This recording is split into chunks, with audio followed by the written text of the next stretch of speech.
Auzubillahi minasyaitonirrajim. Bismillahirrahmanirrahim. Assalamualaikum warahmatullahi wabarakatuh. Innal hamdalillah nahmaduhu wa nasta'inuhu wa nastaghfiruhu wa na'udzu billahi min shururi anfusina wa min sayyiati a'malina. Man yahdihillahu fala mudilla lahu wa man yudlil fala hadiya lahu. Qala Allah ta'ala fil kitabil karim. A'udzu billahi minasyaitonir rajim. Asyhadu an la ilaha illallah wa asyhadu anna Muhammadan abduhu wa rasuluhu la nabiyya ba'da. Ya ayyuhalladzina amanu taqullaha haqqa tuqatih wa la tamutunna illa wa antum muslimun. Rabbi shrahli sadri wa yassir li amri wahlul 'uqdatam min lisani yafqahu qawli. Raditu billahi rabba wa bil islami dinan wa bi Muhammadin sallallahu alaihi wasallam nabiyya wa rasulah. Rabbi shrahli sadri wa yassir li amri wahlul 'uqdatam min lisani yafqahu qawli. Alhamdulillahi rabbil alamin. Tiada kata yang pantas kita ucapkan kecuali satu kata syukur terbaik kita kepada Allah Subhanahu wa taala, karena pada hari ini kita masih diberikan kesehatan, kekuatan dan kesempatan yang insya Allah berkahi kita dalam sebuah majelis ilmu yang mana ini sebenarnya adalah sebuah ilmu yang sangat penting, tapi sayangnya sudah dipendapatkan oleh para ulama ini akan menjadi ilmu yang akan ditinggalkan oleh para penerus Islam. Maka dari itu orang-orang yang meneruskan ilmu risalah ini merupakan insya Allah orang-orang yang Allah pilih, orang-orang yang Allah beri kesempatan, dan orang-orang yang meluangkan waktunya, yang Allah berkahkan waktunya dalam waktu menuntut ilmunya, yang mana Allah janjikan bagi orang-orang yang menuntut ilmu itu ada 4 keberkahan. Allah pahamkan akan agamanya, Allah kabulkan semua dosa-dosanya, Allah mudahkan jalannya untuk menuju ke surga, dan jika ia mati dalam keadaan menuntut ilmu, maka Allah hitung itu sebagai jihad fisabilillah. Salawat beriring salam tidak lupa kita sampaikan kepada junjungan kita Nabi besar Muhammad Sallallahu Alaihi Wasallam, karena berkat perjuangan dan permintaan beliau yang sangat besar ketika Islam sedang berada di awal-awalnya, di generasi asabikuna awalunnya yang berjumlah 300 orang saat itu, Rasul meminta kepada Allah untuk memenangkan peperangan pertama melawan ribuan pasukan dari Quraisy, yang mana Rasul meminta agar kalau Islam tidak menang saat itu, Rasul membuat sebuah literatur kepada Allah bahwasanya, ya Allah, jika hari itu Islam tidak menang, tidak akan ada lagi sampai hari ini orang yang akan menyembah Islam.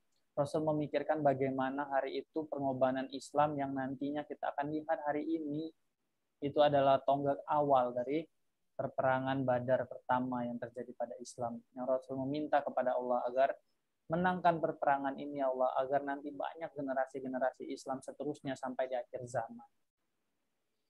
Begitulah pengorbanan, salah satu pengorbanan Rasul, dan masih banyak lagi yang kita bahas.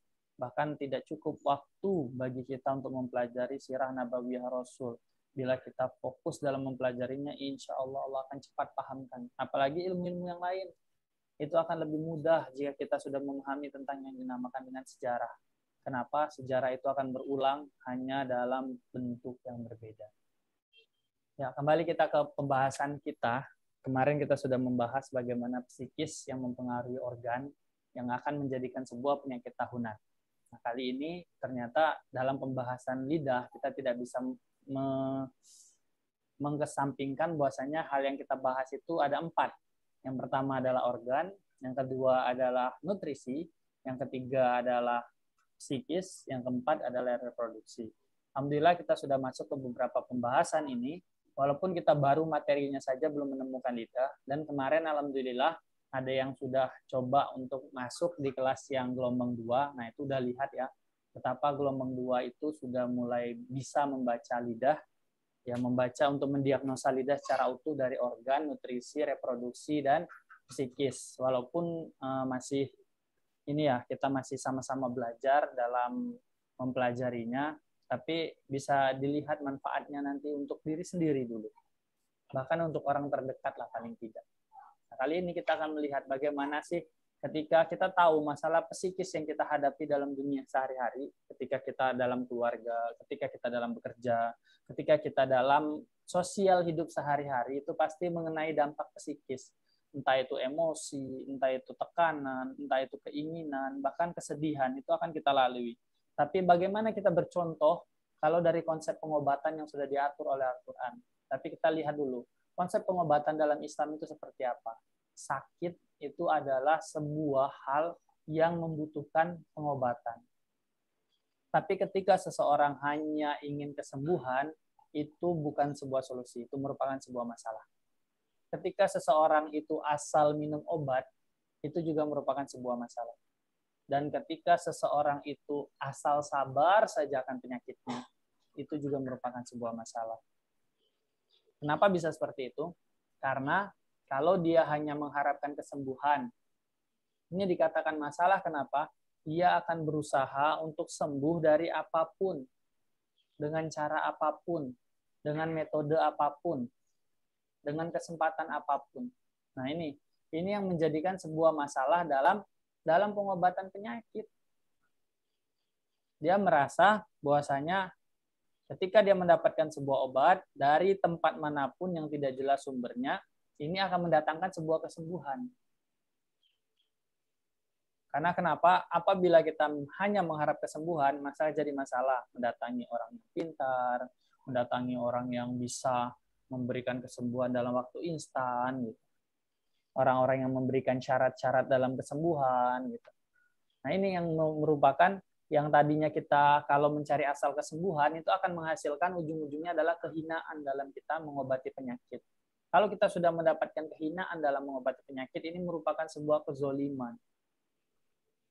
Karena kenapa? Ini tidak sesuai dengan syariat, karena dia menggunakan ritual-ritual, menggunakan barang-barang yang haram dan lain-lain.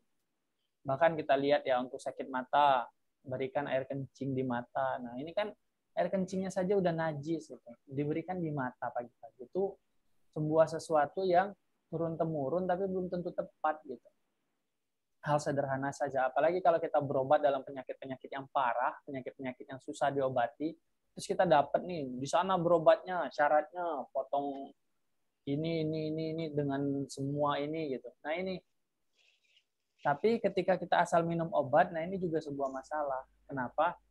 Obat apapun yang kita minum, kalau kita tidak tahu sumbernya, kita tidak tahu isinya, bagaimana mungkin kita memakan sesuatu yang kita mengharap kesembuhan kepada sang penyembuh dengan sesuatu yang tidak di dalamnya itu diridhoi oleh Allah Subhanahu wa taala.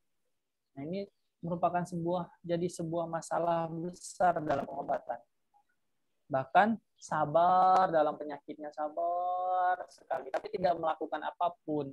Nah, ini jangan yang seperti ini. Kenapa? Ini juga merupakan sebuah masalah.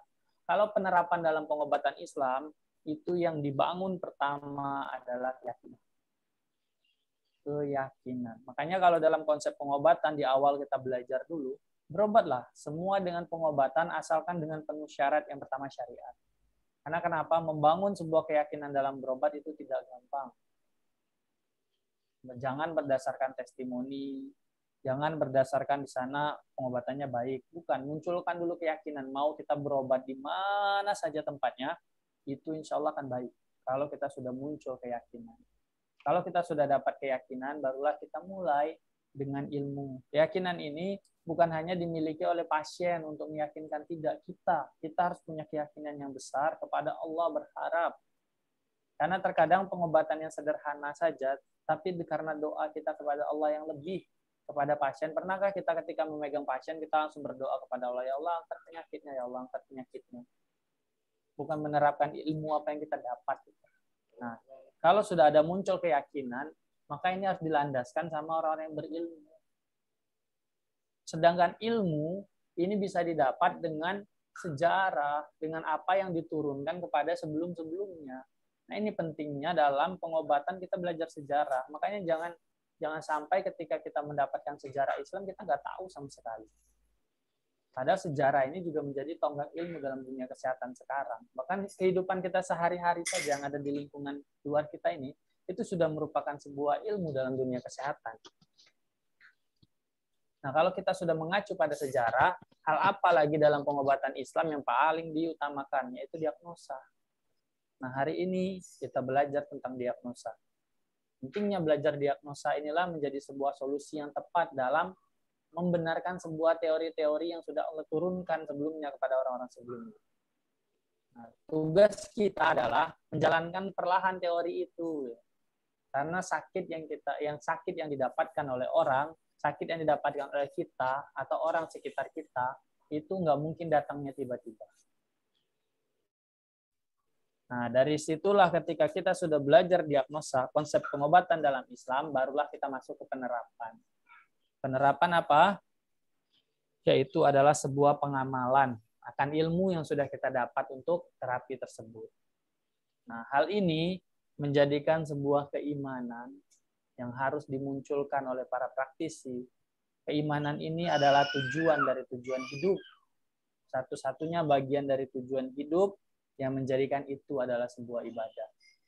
Nah, apa tujuan kita hari ini untuk belajar ilmu kesehatan ini? Apakah hanya untuk menjadi dokter di rumah sendiri, ataukah hanya untuk paham saja kan ilmunya, atau memang ini akan menjadi sebuah ibadah? Kalau ini menjadi sebuah ibadah, ini adalah bekal akhirat terbesar. Makanya dalam pengobatan Islam itu konsepnya harus yakin, tidak boleh coba-coba. Coba gunain ini, coba pengobatan ke ujung sana. Nah ini tidak boleh dalam Islam. Kita kembali dalam pengobatan psikis. Pernahkah kita lihat contoh psikis itu rata-rata adalah problematika masalah dunia yang bukan urusan kita, bukan bagian kita, tapi kita jadikan itu sebuah hal yang bisa kita selesaikan. Nah ini yang mengenai psikis. Contoh, kematian itu bukan urusan kita. Sudah urusan Allah. Sudah bagian dari Allah yang tidak bisa diganggu-gugat lagi.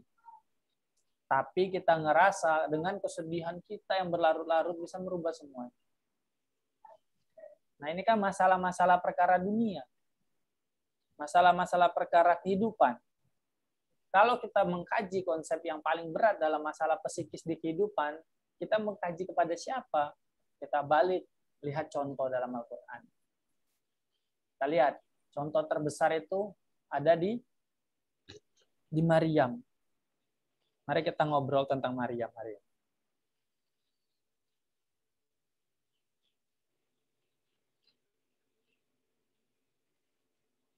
Oh ini ada yang ini. Lagi ada yang konsul. Nah, nanti kita bahas. Coba kita buka Al-Quran surat Maryam. Setelah surah Al-Kahfi. Ayat ke-23. Surat ke-19 ayat ke-23.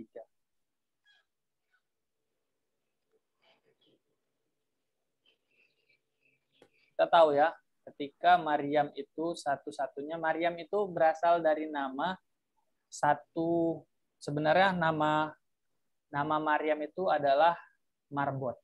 Marbot perempuan pertama yang menjaga rumah ibadah Islam, masjid.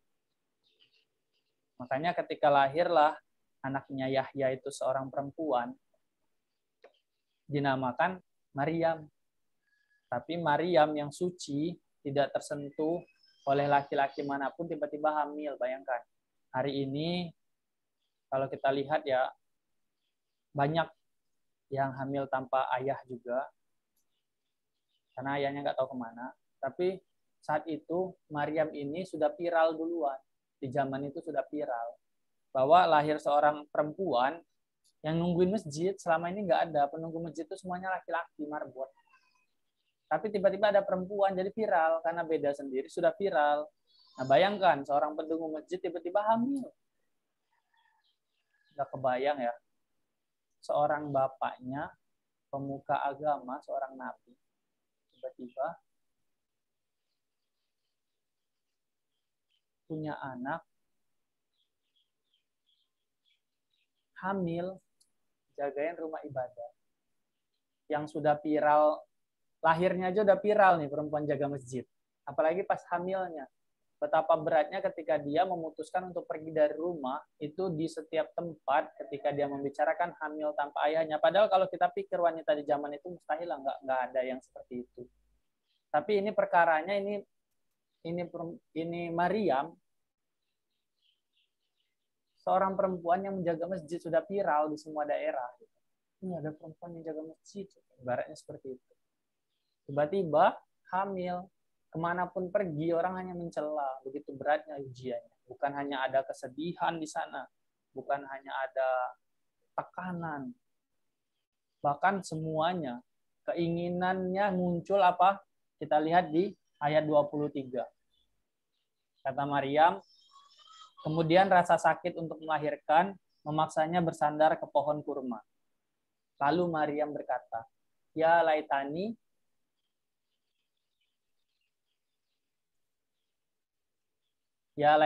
mitz, kata dia. Wahai, betapa baiknya aku mati sebelum ini. Nah ini kalau dalam kosakata dunia psikologi secara psikolog, ini adalah kata-kata orang yang sudah putus asa. Nah orang yang putus asa berarti psikisnya itu sudah masuk, keempat-empatnya itu sudah ada. Karena keinginan yang muncul, keinginan waktu singkat, keinginan untuk mengakhiri hidupnya. Lebih baik bagaimana kalau saat ini aku mati. Mati sebelum ini. Dan aku menjadi seseorang yang tidak diperhatikan dan dilupakan. Betapa terguncangnya psikis Maryam saat itu. Betapa dahsyatnya ujian kehidupan Maryam saat itu. Mungkin kita ada gangguan psikis. Tapi kalau kita kaji ke Maryam belum seberapa. Setuju nggak? Setuju ya. Tapi Allah jawab. Bagaimana caranya? Allah jawab di ayat 24, 25, dan 26. Maka Jibril berseru kepadanya dari tempat yang rendah, janganlah engkau bersedih hati. Sesungguhnya Tuhanmu menjadikan anak-anak sungai di bawahmu. Dan goyangkanlah pohon kurma itu. Ke arahmu, niscaya pohon itu akan menggugurkan buah kurma yang masak kepadamu. Maka makan minumlah, bersenang hatilah engkau. Dan jika engkau melihat seseorang, katakanlah, sesungguhnya aku telah bernazar berpuasa. Tuhan yang Maha Pengasih, maka tidak akan berbicara dengan siapapun pada hari ini. Nah ini konsepnya. Konsepnya apa? Kesedihan dari emosional itu dihibur dengan kebutuhannya. Orang yang putus asa, kita yang berkemampuan dihibur secara psikologinya. Sisanya puasa. Bagi orang-orang yang terkena psikis yang sudah putus asa, puasa. Ini dilakukan di dunia-dunia pengobatan konvensional. Orang-orang yang sudah banyak komplikasinya, itu sudah mulai dipuasakan. Nah, ketika kita mendapatkan kesedihan emosional, itu dipalidasi. Perasaannya dipalidasi. Lalu kita lihat di kejadian berikutnya di dalam Al-Quran. Surat Al-Hijr ayat 97 sampai 99. Kita bercermin pada siapa? Ini salah satu kenapa kita belajar ini hari ini. Ini untuk membantu kita menjelaskan problematika semua psikis yang terjadi pada hari ini di dunia ini.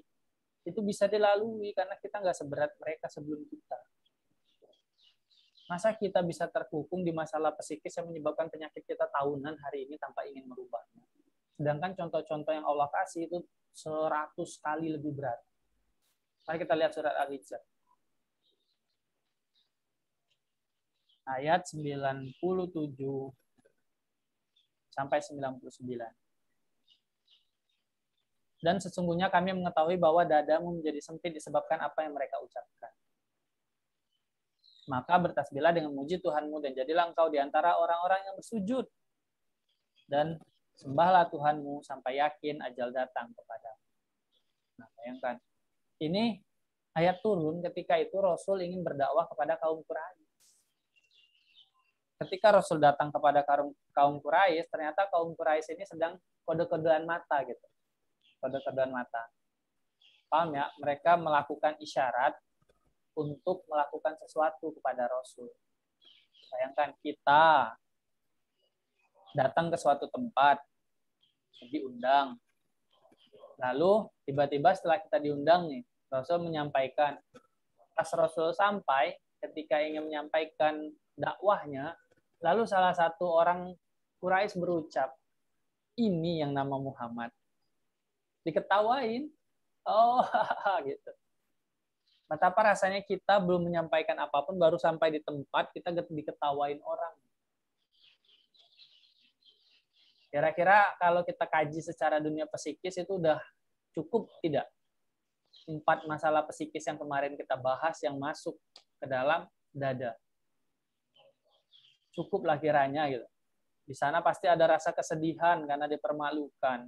tekanan karena banyak orang yang mengintimidasi, emosi yang tertahan karena ingin membalas tapi tidak mungkin gitu. Ini dakwah. Bahkan ada keinginan, inginnya apa? Ingin coba banyak hal. Kalau secara kita pribadi disudutkan pada posisi itu, jangankan itulah. Kita dalam keluarga kecil saja, ketika kita berbicara tapi disudutkan, dipermasalahkan, menjadi sebuah emosional yang memuncak sekali. Kok saya nggak dihargain banget sih? Nah, tapi di sini ketika Rasul dibuat seperti itu oleh para kaum Quraisy, ini yang nama Muhammad, diketawai. Apa yang terjadi? Turun ayat ini langsung. Kata Allah, kita paham dulu. Kata Allah, dan sesungguhnya kami, nah kami berarti Allah dan para malaikat, mengetahui bahwa dadamu terasa sempit saat itu. Nah ini sebenarnya adalah konsep diagnosa yang Allah lakukan langsung kepada Rasul. Makanya konsep diagnosa berlandaskan atas ayat ini. Betapa kita bisa memahami seseorang yang sedang terjadi sesuatu dalam hidupnya yang tanpa kita ketahui kejadiannya. Kalau Allah Maha tahu ya, tapi sistem diagnosa kita bisa tahu orang ini sedang menderita kesedihan yang begitu dalam, orang ini dalam tekanan, orang ini dalam masalah kasus psikis yang berat. Nah ini Allah langsung bilang, kami mengetahui bahwa di dadamu itu terasa sempit. Enak nggak kira-kira kita lagi dapat permasalahan yang seperti itu, tiba-tiba datang sebuah pembelaan atau sebuah orang terdekat kita bilang, ya udah saya tahu gitu. Saat ini kamu lagi banyak masalah gitu. Lalu dikasih solusi. Maka bertasbihlah dengan memuji Tuhanmu dan sujud. Nah, di sini kesedihan emosional yang terdapat itu, ini kan bagian dari validasi perasaan. Nah, jadikanlah orang-orang yang bersujud langsung ibadah, sholat terbaik ibadah. Ini kita masalahnya ketika kita mendapatkan sesuatu perilaku dari orang lain, bagaimana cara kita untuk membalas kembali kepada orang tersebut, atau bagaimana kita mengembalikan nama baik kita tersebut, gitu. Sehingga kita tetap ibadah tapi kita nggak nikmatin. Padahal konsepnya udah ada, terus bersujud udah. Lalu apa? Lalu berkumpullah kepada orang-orang bersoleh. Karena tempat kita bisa ibadah, tempat kita bisa sujud, itu tempat ngumpul orang-orang yang soleh. Problemnya di kehidupan kita sibuk dengan urusan dunia, masalah psikis kita masih di tempat yang sama. Kita masih di lokasi yang sama. Kita masih bertemu dengan orang-orang yang sama. Kita tidak mau membuka diri untuk ke tempat yang baru.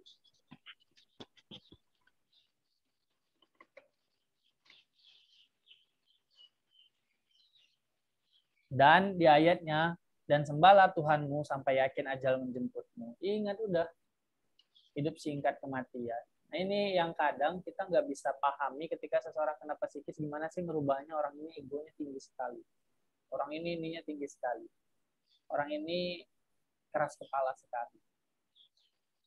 Nah, hal-hal tersebut kan akan membuat dia menjadikan sebuah tekanan dalam hidupnya ketika dia ego, ketika dia ini. Nah, hal ini yang kita pahami dari lidahnya yang sudah merusak organnya, kita bisa kasih tahu. Saya tahu kamu sebenarnya dalam kondisi tertekan. Sebaiknya yang kamu lakukan adalah ini tahapnya. Agar organ kamu kembali baik seperti semula. Kita balik ya, kesedihan, tekanan, bahkan emosional yang tertahan, itu akan membuat ketakutan. Ingat, akan membuat sebuah ketakutan yang besar, kecemasan, kekhawatiran yang besar dalam tubuh. Lalu, apa yang terbaik yang dilakukan? Ada sebuah doa yang diamali Rasul. Kalau kata orang-orang ini mah doa untuk lepas dari hutang. Tapi sebenarnya ini doa orang yang agar lepas dari ketakutan dan tekanan. Amalin doa ini. Sudahkah berdoa ini selepas sholat kah? Atau berdoa ketika lagi cemas kah? Karena Kita tahu ya, ketika kita bertemu dengan seseorang yang kita takuti, bertemu dengan seseorang yang ada sesuatu hal. Nah, kita bisa dapatkan doa ini nih. Apa doanya? Doa dari kecemasan ini. Doanya apa? Allahumma inni a'udzubika minal hammi wal hazan wa na'udzubika minal ajzi wal kasal wa na'udzubika minal jubni wal bukhl wa na'udzubika min ghalabid daini wa qahrir rijal. Udah hafal kan doanya? Insyaallah hafal ya. Ini doa sering dibaca. Di zikir pagi petang aja.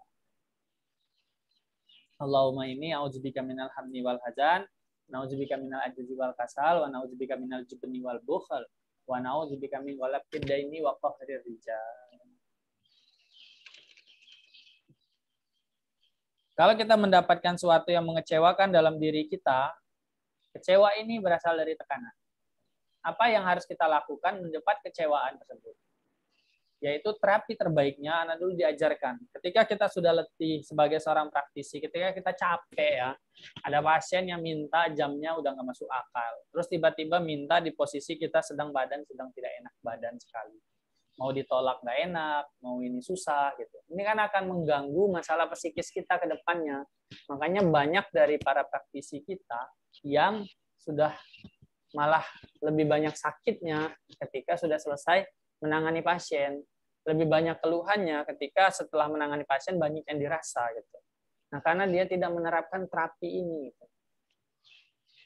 Karena diajarkan untuk terapi seperti ini adalah terapi-terapi yang harus dilakukan seorang pasien selain doa yang diamalkan. Kita terapi pasien nih, kita ngamalin doa dulu. Karena kenapa?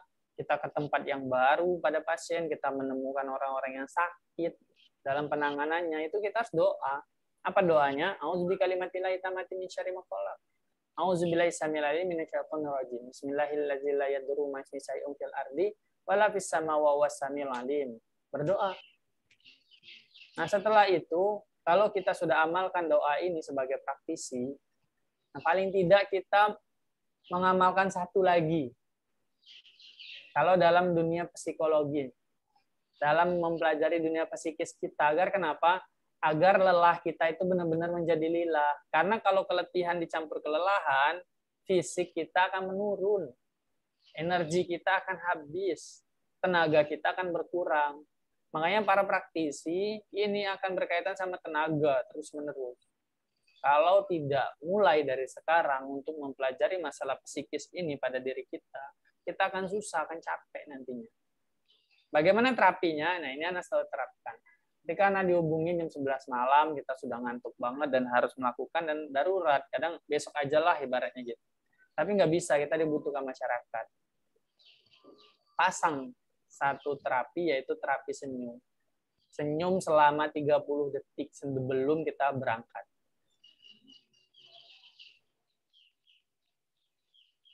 Senyum 30 detik. Setelah itu baru ya Allah ingat.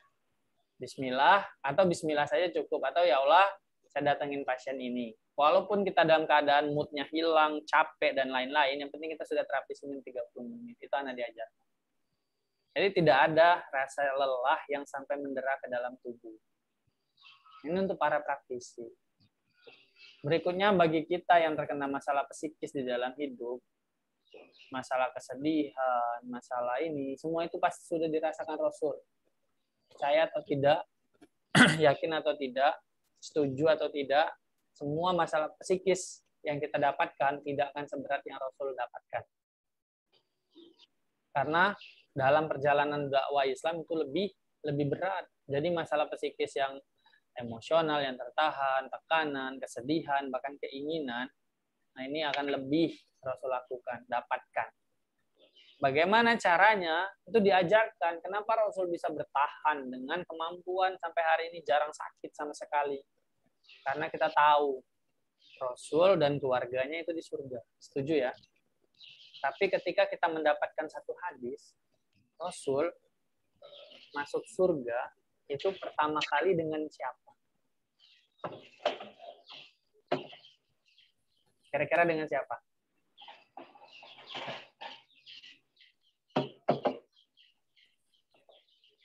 Ya, Rasul masuk surga itu dengan 10 sahabat.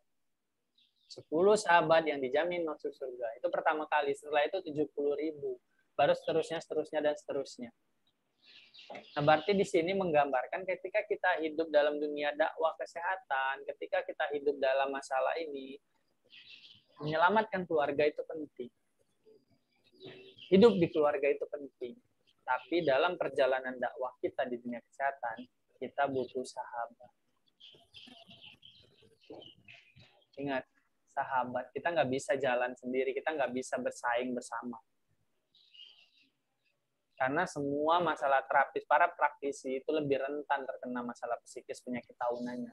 Tanpa dia mengenali sendiri tubuhnya. Makanya di sini kita butuh nih teman, sahabat untuk kita sama-sama berjalan di dakwah ini. Agar ketika psikis itu datang, ada tempat untuk kita membagikannya. Nah, kalau hari ini kita belum menemukan itu, di mana kita bisa dapatkan? Ya cuma di kajian.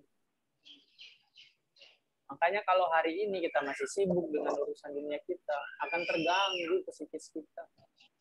Karena urusan dunia itu urusan tekanan, urusan dunia itu urusan keinginan, urusan dunia itu urusan yang akan mengakibatkan kesedihan. Kalau kita tidak punya sahabat yang kita dapatkan di sebuah kajian, sulit bagi kita untuk merubah semua konsep psikis yang diderita, yang sudah kita dapatkan. Jadi paham sampai di sini ya, begitu pentingnya ternyata rentetan dakwah dari yang Allah sampaikan kepada para rasul dan nabinya, pada Maryam dan kawan-kawannya. Dan bahkan doa-doa yang ditinggalkan, ini udah cukup sebenarnya untuk kita, oh paham, ternyata saya ini kekurangannya di sini. Oh saya paham, saya sudah putus asa, tapi ternyata saya belum menjalankan ibadah puasanya. Oh paham, saya sudah dapat perilaku yang tidak mengenakan dari orang lain. Oh ternyata perkumpulan saya selama ini yang tidak saya rubah. Saya tidak berkumpul pada orang yang soleh. Oh iya, saya cemas, khawatir, tapi saya tidak pernah amalkan doa ini, meminta kepada Allah dari perlindungan. Dan sebagai praktisi, oh iya, perasaan tubuh saya makin lama makin capek, terus nanganin pasien makin sakit, terus. Oh ternyata saya belum memasang untuk terapi senyum ini. Oh saya belum mengamalkan doa yang biasa dilakukan oleh Rasul. Dan ketika kita merasa capek sendiri, perjalanannya stuck di sini sebagai praktisi, oh berarti kita memahami nih, saya belum mendapatkan satu orang sahabat. Karena kenapa nanti di akhirat pun sahabat itu akan mencari sahabatnya yang sama-sama dakwah.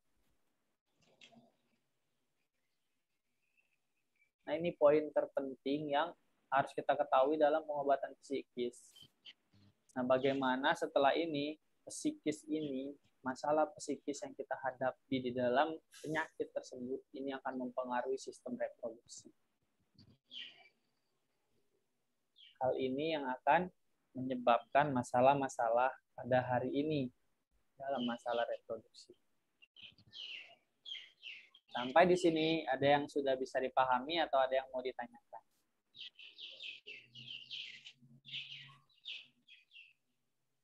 Nah.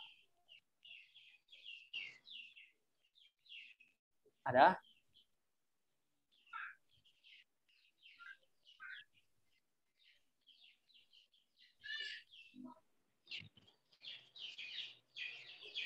Kalau nggak ada, ini ada yang nanya sih. Assalamualaikum. Maaf, mau konsultasi. Keluarga kakak saya kena stroke sebelah. Apa penyebab penyakit tersebut? Bagaimana solusinya? Waalaikumsalam. Stroke-nya sebelah kiri atau kanan? Nah, kalau untuk stroke, kita harus pahami dulu ya. Stroke itu kenanya sebelah kiri atau sebelah kanan. Karena kenapa? Kalau stroke-nya sebelah kiri, itu menandakan susahnya dalam pengobatannya lebih sulit. Kalau stroke-nya sebelah kanan, itu akan lebih mudah dengan secara tahap teori yang kita pelajari untuk menemukan jalan untuk kesembuhannya, masih bisa. Tapi kalau kiri agak sulit, bukan berarti tidak bisa ya. Kita tahu, tapi secara teori kenapa lebih agak sulit?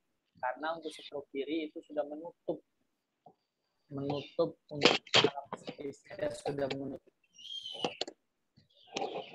Nah, ini yang membuat kiri itu agak lebih sulit. Stroke kiri itu badannya semakin habis, semakin kurus, semakin habis, semakin mengecil. Nah, kalau sebelah kanan itu insya Allah masih ada tahap.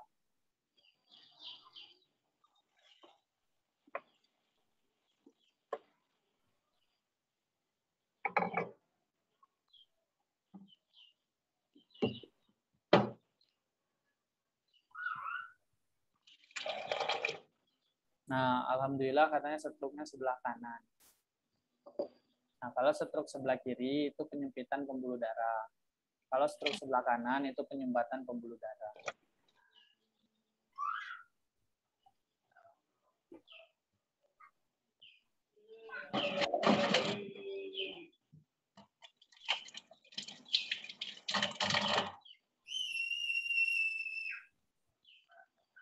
Nah, nanti untuk kita mengetahuinya, kita bisa lihat foto lidahnya.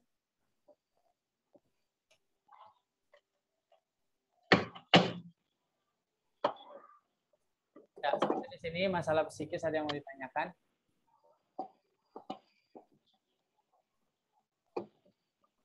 Enggak, Ustadz. Jelas ya? Jelas, insya Allah. Alhamdulillah. Jadi kita pahami dulu diri kita dalam masalah psikis ini. Nah, bagaimana pembahasan besok tentang jiwa yang mempengaruhi organ reproduksi. Nah, ini penting. Ini yang banyak kasus sebenarnya yang masih tabu, yang jarang dibicarakan oleh pasien-pasien di luar sana. Karena kebanyakan mereka hanya silent atau ke orang-orang tertentu yang dikenal saja. Nah, ada yang tanyakan ya?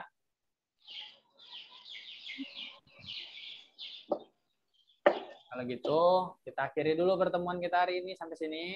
Soalnya ada kegiatan setelah ini, insya Allah. Makanya tadi alhamdulillah ternyata libur waktunya, jadi langsung bisa buka kelas. Saya mau izin, tapi nggak apa-apa. Kita alhamdulillah ada waktu langsung belajar lagi. Kemarin ada yang udah ikut di kelas gelombang 2? Enggak, belum. Ya. Oh ya udah. Insya Allah ya nanti istiqomah. Nah, belajar baca lidah sendiri minimal. Kalau sudah bisa belajar bahasa lidah sendiri, maka kita akan paham. Makanya, iya.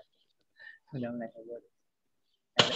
Syukuran dari ana, jazakallahu khair. Kita tutup dulu dengan doa kafaratul majelis. Subhanakallahumma wa bihamdika, asyhadu an la ilaha illa anta, astaghfiruka wa atubu ilaik. Terima kasih kepada